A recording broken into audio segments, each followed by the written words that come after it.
Welcome to this week's episode of Storytime. I'm really excited about this book. This is a book that I didn't know about, but I went to take care of my grandson, and he had a new favorite book, and he shared it with me, and I really love it. I want to share it with you now. It's called The Antlered Ship, and it's one of these books that has a great map. If you have the book at home, if you get the book from the library, you can really get a lot out of this map. So the Antlered Ship. Let me get my glasses, okay? All right, great. All right. There's a big anchor.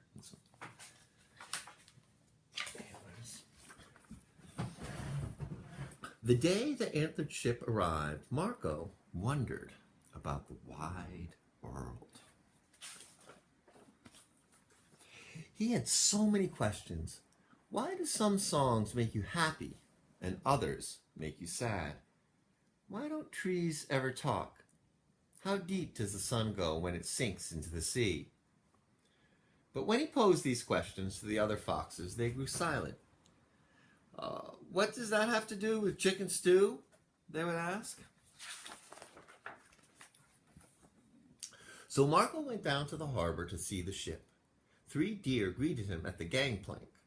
Marco wasn't surprised to learn that they were lost.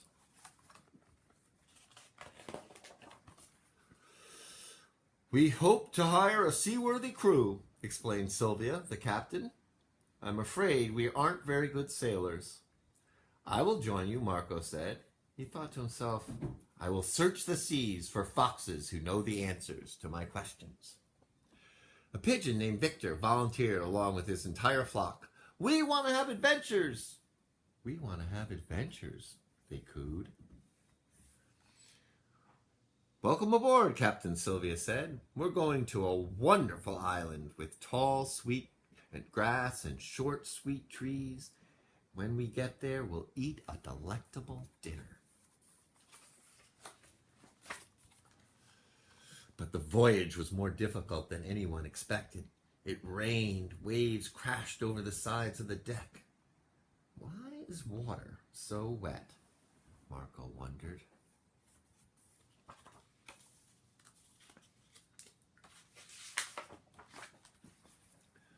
The pigeons weren't used to the hard work of raising and lowering the sails. After the first day, they went below decks to play checkers and stayed there.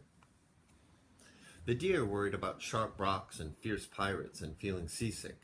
They huddled in the bow and waited for something bad to happen.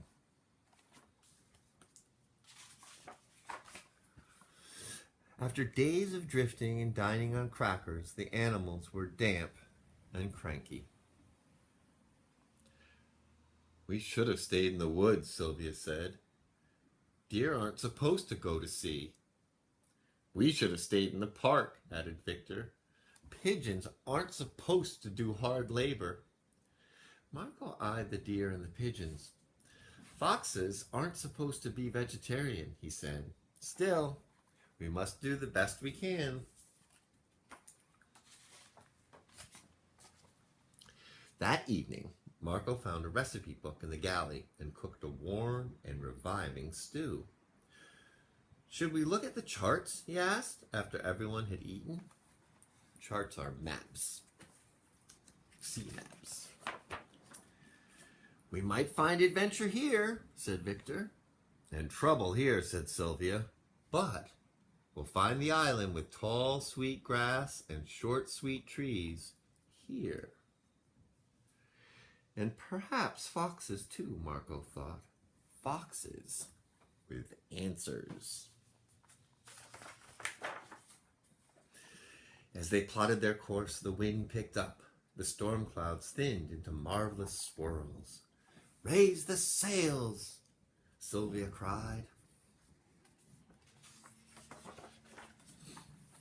In the morning, they came to the maze of sharp rocks, each one large enough to tear the bottom from the boat. But the pigeons flew ahead, tracing a path through the shoals and sharp rocks to the safety of the open sea. The next afternoon, a pirate ship burst from behind a rocky island.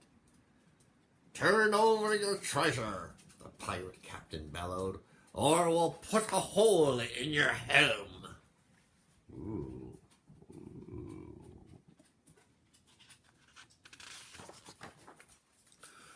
"Lower the antlers," Sylvia commanded. The ships clashed and crashed and smashed until the pirates turned and fled.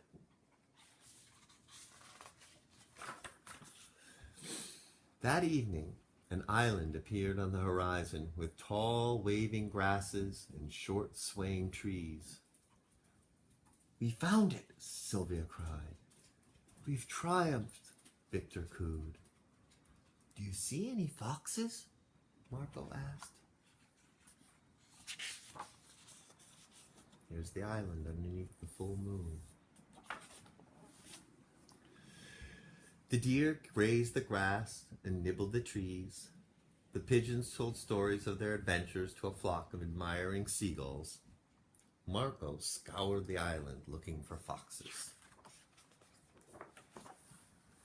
But he didn't find any.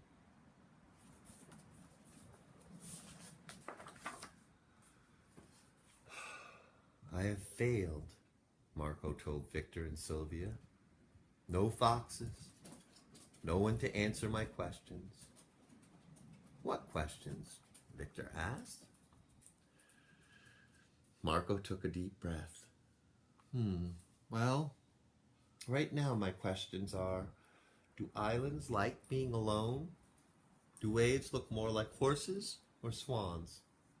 And what's the best way to find a friend you can talk to? "Well, that last one's easy," Sylvia said. "You make friends by eating together." "I disagree," said Victor. "You make friends by having adventures together." "Maybe you're both right," Marco said. "But I think you make friends by asking them questions and listening to their answers." "Well then," mused Sylvia, "should we head home tomorrow? Or should we visit the island of scrumptious shrubbery?" "Are 2 adventures enough?" asked Victor. "Or should we have at least one more?" "Is it better to know what's going to happen?" wondered Marco. "Or better to be surprised?" There were so many questions left to answer, and so many more to ask. So in the morning they raised the anchor and hoisted the heavy sails. They knew now that the wind would come and go.